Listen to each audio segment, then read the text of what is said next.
안녕하십니까, 이진우입니다.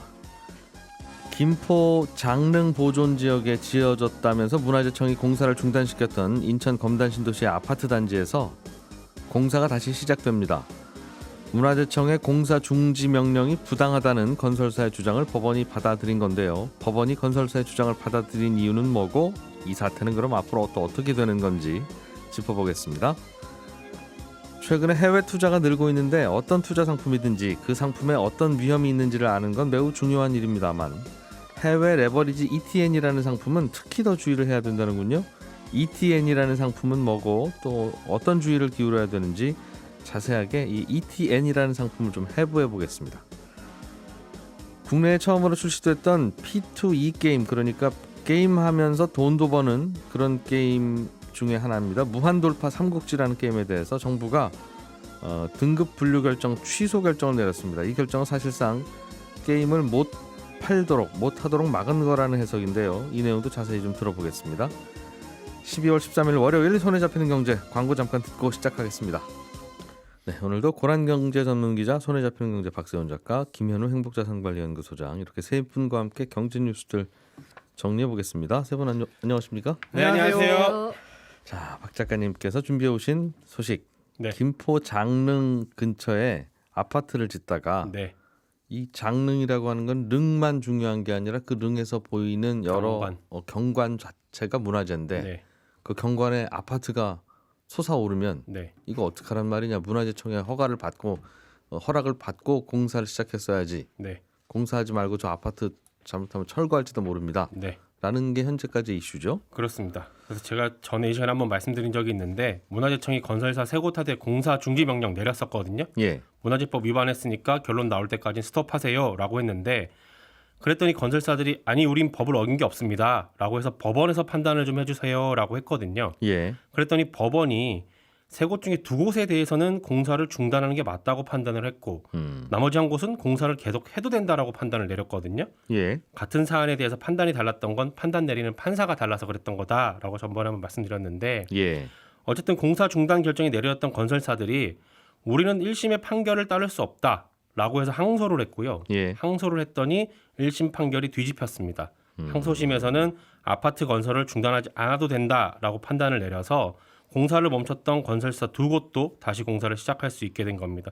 아마 오늘부터 바로 공사 다시 시작할 겁니다. 법원이 공사를 계속 하세요라고 판단한 근거가 뭡니까? 공사가 중단이 되면은 아파트 분양받은 사람들, 시공사, 하도급 공사업체 등등의 피해가 너무 크다는 겁니다. 단순히 1차 피해뿐만 아니라 그 후에 소송으로 가게 됐을 때 입을 2차 피해도 클 게 뻔하니까 공사 중단 명령을 취소해달라는 건설사들의 주장이 인정된다는 건데요. 문화재청이 여기에 대해서 왕릉의 경관이 훼손된다라고 주장을 했지만, 법원은 이미 외관이 다 완성된 상황이라서 골조는 다 섰으니까. 이미 다 섰으니까 거기에 색칠을 하건 인테리어를 하건 그게 그렇습니다. 더 지금보다 더 나빠질 건 뭐냐? 그렇죠. 더 나빠질 건 없다는 겁니다. 다만 앞서 말씀드렸던 분들의 피해는 명확하기 때문에 공사는 계속 되어야 된다라는 게 나중에 그 판단입니다. 아파트를 문화재청의 의견을 따라서 철거하게 되더라도 네. 뭐 골조 상태에서 스톱한 후에 철거하나, 네. 다 인테리어 다 한 다음에 철거하나, 네. 어차피 마찬가지다. 네. 그렇다면 법원이 이게 장릉 근처에 아파트 세운 거가 잘했다 잘못했다를 판단한 거는 아니고, 그건 아닙니다. 이거는 다툴 여지는 있고 다퉈볼 텐데, 지금 멈추고 다툴 거냐 아니면 계속 지으면서 다툴 거냐 해서 네. 기왕 올라간 거니까 그냥 짓긴 지으세요. 그렇습니다. 했다는 거군요. 그렇습니다. 그래서 이제 이 건은 장기전이 될 가능성이 굉장히 큽니다.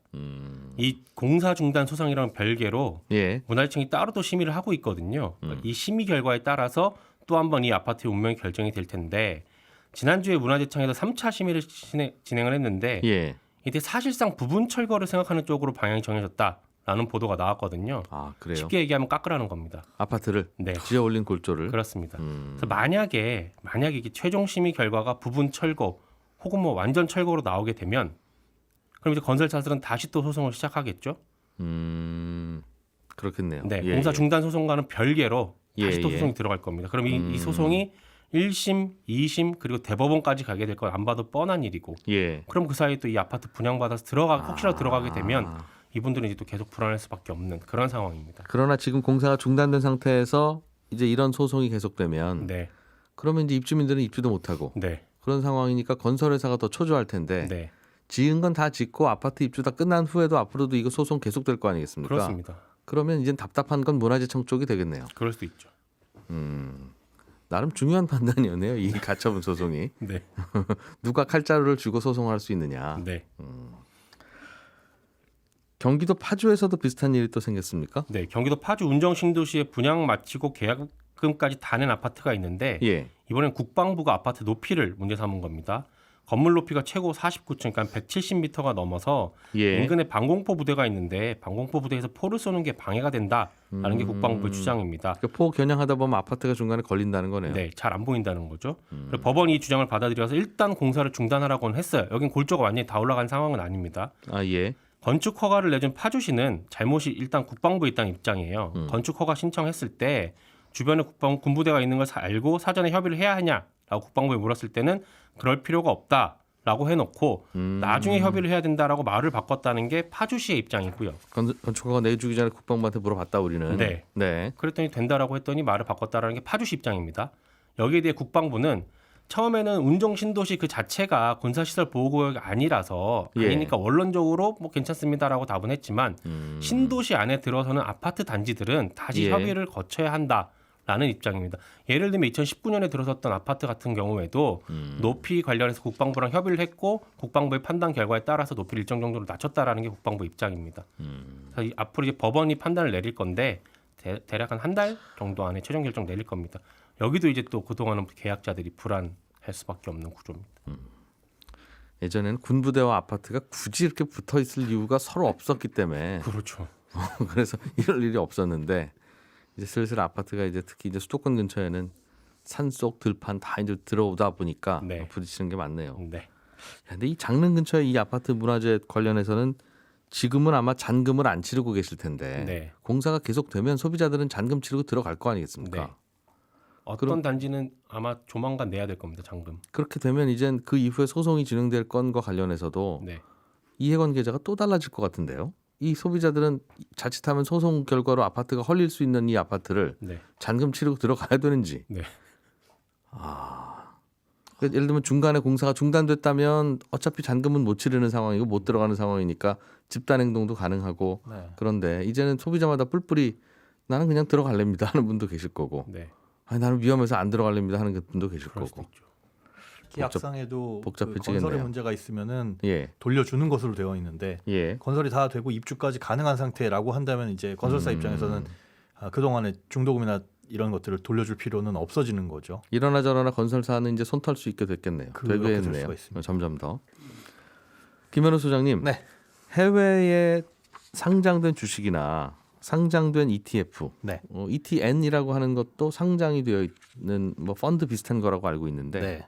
이거 좀 주의해야 될 게 있다. 네, 이런 그렇습니다. 소식입니까? 오늘 예. 금감원이 보도자료를 내놨는데요. 지금까지 이런 뭐 주식이나 아니면 뭐 ETF, ETN 관련해서 민원이 발생했을 때는 대부분 1인 매매 때문에 발생한 겁니다. 그러니까 1인 매매는 뭐냐면 말 그대로 다 1임하는 겁니다. 내 대신 뭐 주식을 사고 팔아 주세요. 맡겨놓는 건데 그렇게 맡겨놓은 과정에서 잘못 증권사에서 운용을 해서 손해가 크게 나거나 예. 아니면 수익은 별로 안 나는데 매일매일 사고 팔고 하면서 수수료만 많이 발생했거나 이런 과정에서 분쟁이 발생하는 게 주된 여지까지 민원이었거든요. 그런데 최근에는 특이하게 1인 매매 그 행위 자체가 아니라 이 상품 자체에 대한 분쟁이 발생을 했는데 예. 이거에 대해서 증권사의 과실이 인정돼서 손해배상을 해라라는 결론이 난 겁니다. 그러니까 어떤 뭐 주식을 사세요라고 했는데 그 주식 자체에 문제가 있다 이렇게 본 거죠. 그러니까 금감원이 이런 또 비슷한 분쟁이 나중에 발생을 하면 앞으로 처리 방향도 내놨는데 향후에 해외에 상장된 주식이나 ETF 그리고 이번에 문제된 ETN과 관련된 분쟁이 발생을 하면 해외 주식이나 이런 상품들은 뭐 환율 위험도 있고라는 그 등등의 일반적인 위험 외에도 그 상품 개별적인 위험을 제대로 설명을 했느냐 또 집중적으로 들여다보겠다라고 밝혔습니다. 정확히 무슨 말인지 네. 잘은 모르겠는데 네. 해외에 상장된 ETF를 추천하거나 설명할 때 예, 잘해라 그렇습니다. 그 얘기죠. 그렇습니다. 지금- 보통 우리가 근데 해외 ETF나 어떤 주식을 사고 팔 때는 예. 예를 들어 아마존 주식을 사고 팔 때 아마존이 이런 위험이 있고요. 뭐 이렇게 재무 구조가 되어 있고라는 설명을 하지는 않잖아요. 그렇죠. 손님이 알아서 판단해서 아마존이 좋을 것 같으면 사시고 네, 그렇습니다. 아니면 마시고. 뭐 ETF나 ETN도 마찬가지로 예. 뭐 거래 상황에서 어떤 환율의 위험이라든가 뭐 손실의 위험이 등락폭이 어디까지 있습니다 정도만 이제 설명할 뿐이었는데 지금부터는 그거보다 더 자세하게 설명해라. 예, 특히나 이제 ETF, ETN에 대해서는 훨씬 더 꼼꼼하게 들여다보겠다라고 한 겁니다. 왜요? 왜 이게 특별히 뭔가 문제가 있어서 그래요? 네, ETN이 과거에는 그렇게 흔한 상품도 아니었고 그리고 해외 투자 자체도 그렇게 흔하지가 않은 일이었는데 네. 해외 투자를 많이 하다 보니까 이런 대상들이 많이 늘어난 거죠. 그러니까 ETN이라는 상품은 그냥 ETF와 비슷한 상품이라고 보시면 됩니다. 투자자가 투자를 하기에는 지수를 추종하고 그리고 주식처럼 거래할 수 있다. 이런 정도고 차이점이라고 한다면 뭐 만기가 있다거나 아니면 이제 발행 당시에 이 발행한 곳이 증권사에서 발행을 하거든요. 증권사에서 발행을 할 때 우리는 이걸 상장 폐지를 언제 어떤 상황에서 할 수 있습니다라는 특정 조건을 뭐 명시하는 정도 그런 것들의 차이점만 있어요. 그러니까 ETF라는 게 예를 들면 유가를 따라가라. 네네. 그러면 유가를 따라가도록 설계되어 있는 그 덩어리죠. 예, 그렇습니다. 그걸 사면 그냥 나는 우리 집에 마당에 기름을 사다 쟁여놓은 거와 같은 거의 효과. 비슷한 같은 효과입니다. 그게 ETN도 ETF인데 네. ETN은 똑같습니다. ETN도 그렇게 같은 하는 건 거예요? 똑같은데 예. 지금 상장되어 있는 것들을 보면 ETF와 동일한 상품은 없고 예를 들어 ETF 시장에 원유와 똑같이 움직여라라는 상품이 있다면 그런 동일한 상품을 ETN으로 만들 수 없도록 우리나라 시장에는 그렇게 되어 있고 예. 대신에 뭐 2배로 움직이거나 거꾸로 움직이거나 뭐 3배로 움직이거나 이게 ETF는 펀드다 보니까 규제가 굉장히 좀 심한데 예. ETN은 그거보다 규제가 좀 덜해요. 그러다 보니까 좀 다양한 상품들을 만들어낼 수가 있습니다. ETN은 증권사 신용으로 발행하는 네. 증권이라서요. 그냥 다양하게 아무렇게나 만들 수 있는데 설계할 수 있습니다. 그 안에 없어요. 그 선물이. 규제가. 음. 그런데 이제 문제는 요 예. 문제가 된 상품 같은 경우에는 증권사 직원이 권유를 했는데 예. 2달 만에 상장 폐지가 돼버린 거예요. 예. 마이너스가 크게 난 상황에서 뭐랑 관련된 거였어요? 이거? 원유와 관련되어 있는데 원유 값의 3배로 움직이도록 되어 있는 상품이었습니다. 아하, 예. 예. 그런데 하필이면 크게 손실이 난 거의 뭐 90% 이상 손실이 난 상황에서 상장 폐지가 되다 보니까 민원이 발생을 했고 그런 상황에서 과정을 들여다 보니까 증권사 너희들이 투자 권유 과정에서 잘못을 했다라는 게 인정이 된 겁니다. 그 원유 가격의 3배로 움직이도록 되어 있으니까 네. 원유가 10% 오르면 이거는 30% 오르는 거고 수익이 나는 거죠. 10% 빠지면 마이너스 30% 30이 손실이 되고 나는 거고. 그렇게 예. 크게 움직이는 건데 네. 그렇게 움직이도록 하고 저희가 돈 드리겠습니다. 그렇습니다. 맞추시면 예. 그런 게임이었을 텐데 잘못해서 상장 폐지가 됐다고요? 예. 왜 그렇죠? 왜 상장 폐지가 이 됐죠? 상품 같은 경우에는 그런 조건들이 명시가 되어 있었어요. 그러니까 어느 일정 부분 이상 그 밴드를 넘어서게 되면 그때에 대해서는 우리가 이 상품을 조기 청산할 수 있다. 그냥 중간에 다 상장 폐지하고 그 돈을 드리겠습니다라는 것이었는데 남은 돈을 그렇습니다. 근데 그걸 설명을 안 했다는 거죠.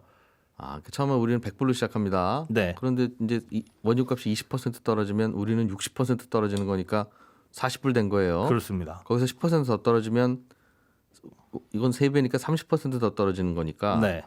20몇 불 되는 건데 우리는 하여튼 30불 이하로 가면 그냥 청산하고 게임 폐지하겠습니다. 끝내는 예를 걸로 들자면. 예. 이건 상품은 그런 겁니다. 였는데 그런 거였는데 이제 투자 권유 과정에서 그럼 그걸 어떻게 설명을 했냐? 이게 투자 자금이 영원이 될 수 있느냐라고 고객이 물어봤음에도 불구하고 예. 기름값이 사실상 영원이 될 수는 없으니 이것도 영원히 될 수는 없습니다라고 설명을 한 거예요. 제로가 되지는 않습니다. 그러니까- 마치 독일 그 국채 팔 때 그렇죠. 독일이 망하지 않으면 안 망한다 이렇게 했던 거랑 비슷하네요. 네. 예. 예. 그래서 이 부분에 대한 설명 의무도 제대로 이행하지 않았고 그다음에 이 우리가 보통 요즘에 투자 상품을 가입하게 되면 굉장히 복잡한 서류를 쓰게 됩니다. 예. 그러니까 개인의 자산이라든가 투자 경험, 연령, 뭐 소득 이런 걸 다 집어넣고 이 사람의 투자 성향이 1등급부터 5등급 중에 매우 위험한 걸 좋아하냐 아니면 안정적인 걸 좋아하냐를 가릅니다. 그 투자 등급에 따라서 해당 투자 상품을 권유하도록 하는 게 이제 적합성 원칙이라는 게 있는데 예. 이건마저도 무시를 했다는 거죠. 그러니까 판매 과정을 보니까 그렇습니다. 그 판매 과정에서 적합성 원칙과 설명 의무를 위반했기 때문에 이건 증권사의 책임이 있다라고 해가지고 이례적으로 이 돈 다 물어줘라라는 손해배상 책임이 인정이 된 겁니다. 판매 과정에서 좀 문제가 있었다. 네. 알겠습니다. 이건 파는 분들은 그럼 이런 거 조심해야 될 텐데 네. 듣고 있는 소비자인 우리는 뭘 조심하면 됩니까? 그럼 앞으로? 일단 권유 과정을 보니까 이분이 설명을 제대로 못 들었다라고 하는 것 자체가 문제였는데. 근데 이분이 설명 제대로 들었어도 예. 결과 똑같을 거 아니겠어요? 그렇습니다. 그러니까 지금 결과가 이렇게 된 상황에서 당신이 설명 안 해줬지. 그래서 다행히 잘 받아가긴 했는데 네. 그 설명이라는 게 후다다다 한번 또 설명 한 개 되고. 그게 사실 문제예요. 예, 뭐냐 그거 뭐 하면 무슨 차이가 있었겠어요? 예, 증권사에 이게 금감원에서 지적하는 부분도 예. 설명을 한 걸 녹취나 자료로 남겨놨어야 되는데 증권사가 남겨놓지 않았다. 그래서 설명을 제대로 하지 않았다라고 판단한 거거든요. 예. 그 말인즉슨 설명을 제대로 못 들었다고 하더라도 여기 사인하세요. 설명 들었다고요. 작성하세요. 라는 것을 서류로 형식적으로 남겨놨으면 했으면 네. 소비자는 사실상 여기에서 불리한 입장이 될 수밖에 없다는 거죠. 그렇군요. 그래서 제가 개인적으로 권해드릴 수 있는 가장 좋은 방법은 예. 이해가 되지 않는 상품은 아예 투자를 하지 않는 게 맞습니다. 이해되지 않으면 이거 끝까지 물어보라고는 지금 금감원에서 권하고는 있어요. 왜 투자를 합니까? 삼성전자는 다 하고 투자하나요? 그 회사 운명은 삼성전자 CEO들도 모를 텐데. 그렇긴 합니다. 그렇긴 한데 상품의 구조 자체가 이해되지 않고 생소하다면 조금 전에 알겠어요. 예. 기름값이 영원이 되지 않으면 이건 영원이 되지 않습니다라는 말도 안 되는 설명은 안 하거든요. 알겠습니다. 네, 그런 부분을 살펴보셔야 됩니다. 그러니까 어느 가격 밑으로 내려가면 남아 있는 돈도 안 줬었나 봐요. 영원히 됐었나 봐요, 정말. 아니면 정확히 말씀은 뭐 96% 이상 손실이 나가지고 청산돼서 그래서 그렇게 해서 손해가 발생했습니다. 예, 고란 기자님. 요즘 게임 중에 게임을 열심히 하면 무슨 아이템이 나와서 그 아이템 파는 게 아니라 무슨 코인 같은 게 나와서 그 코인을 어찌어찌 팔면 진짜 우리나라 돈이 된다. 네. 그걸로 빵도 사 먹을 수 있고. 그래서 아주 열심히 돈을 버는 게임들이 늘고 있다는데 정부가 우리나라에서는 그런 거 하면 안 돼라고 결론을 내린 거예요? 이거 원래 안 됐고요. 예. 예, 그래서 사행성 게임이다 이래가지고 지금 전 세계적인 열풍이 돈 버는 게임, P2E, 플레이 투 원 게임인데 예. 이게 우리나라는 사행성 게임 때문에 안 돼요 출시가. 그런데 어떤 게임이 출시가 됐습니다. 그래서 게임물관리위원회가 지난 금요일 날 회의를 열어가지고 그 출시된 게임에 대해서 등급 분류 결정 취소를 예. 의결했습니다. 이렇게 되면 그다음 수순이 어떻게 되냐면요. 일단 게임 회사에 등급 분류 취소를 통보합니다. 예. 의견을 수렴해요. 그다음에 여러 가지 절차를 거친 다음에 앱마켓, 구글 플레이나 iOS에서 퇴출이 됩니다. 그런데 이게 모니터링을 하는 동안이요. 이 예. 게임이 나온 지가 좀 됐거든요. 심사받는 동안. 지난달 28일에 나왔는데 그때 3,000명 정도였어요. 근데 이게 지난 6일에는 17만 명을 돌파할 정도로 급증했습니다. 이용자가. 그렇군요. 아니 근데 이게 애초에 왜 출시가 된 겁니까? 심사를 받고 출시해야 되는 게 아니라 네. 일단은 출시하고 나서 심사는 나중에 받는 구조인가 봐요. 네, 이게 요새 게임들이 너무 많이 나오다 보니까 예. 그냥 일부 성인용 게임을 제외하고는 알아서 등급 분류를 합니다. 게임사에서. 네, 그 다음에 게임물관리위원회가 들여다보거든요. 아 그렇군요. 네네. 그래서 이 경우에는 지금 현재 P2E 게임이 국내에서 불법이라고 하는데 이런 식으로 자체 등급 분류한 다음에 출시를 해버리면 출시되는 것 자체를 막을 수가 없어요. 네, 그럼 하다가 이렇게 스톱되기도 하고. 맞아요. 이 논란은 있겠어요. 다른 나라에서는 허용되기도 하고 요즘은 이런 게 유행인데 한국에서 못하게 하면 이런 게임을 우리가 어떻게 개발하겠습니까?라고 하는 게 이제 게임회사 쪽 반론일 네, 거고. 맞습니다. 근데 또 사행성 있는 거니까 안 된다는 게 이제 네네. 정부의 입장일 텐데 어떻게 봐야 되겠어요? 뭐 잘 해결해야 될 텐데요. 되게 예. 기술 변화 속도에 맞는 조속한 가이드라인 마련이 필요하다라는 필요하다. 게 전문가 의견인데요. 네. 근데 또 이것도 좀 황당한 게요. 그 게임 회사 측의 입장은 예. 법원에다 가처분 신청을 내서 최대한 끌어보겠다. 그 사이에는 계속 게임을 서비스할 수 있는 거잖아요. 장릉 아파트처럼. 네, 그럼 게임의 수명이 대충 한 1년쯤 되면 게임 이거 끌면 3년 가거든요. 아. 그래서 그렇게 대처한다는 얘기가 나오고 있어서요. 사실상 어떻게 막을 방법이 없습니다. 네. 그러다가 나중에 이건 진짜 불법이야라고 판단이 되면 어차피 게임이 인기가 없어졌어요 그때는. 게임의 수명이 다 끝나가는 네네. 거니까. 네. 야 이거는 그럼 규제 방식을 바꿀 수도 있겠는데요. 이건. 지금은 성인물만 아니면 일단 먼저 게임을 알아서 하고 네네. 나중에 우리가 뒤쫓아가면서 심의하겠습니다라는 게. 그렇군요. 알겠습니다. 이 게임은 우리나라 게임 회사가 만든 거였어요? 네, 우리나라 게임 회사가 만들었고요. 이미 해외에서는 이런 게임이 인기를 끌고 있는데 예. 해외 게임의 경우에는 등급 분류를 안 받고 VPN이라고 우회를 통해 가지고 접속을 하면 우리나라 사람들도 게임할 수 있습니다. 맞아요. 우리나라도 불법 네. 사이트들 이렇게 맞아요. 우회해서 보고 하더군요. 이게 문제예요. 국내 게임은 등급 분류 안 받고 출시를 해버리고 해외 게임은 VPN으로 접속하고. 이게 한 시간 게임 하면 얼마나 벌어요? 이게 한때는 몇만 원도 벌 수 있었는데요. 한 시간에? 네, 근데 그 게임 그 코인 가격이 떨어지면서 어제 기준으로 보니까 1,000원밖에 못 벌어요. 한 시간 열심히 하면? 알겠습니다. 네, 저는 11시 5분에 이어가겠습니다. 고맙습니다.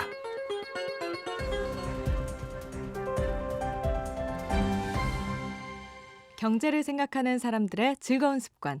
이진우의 손에 잡히는 경제.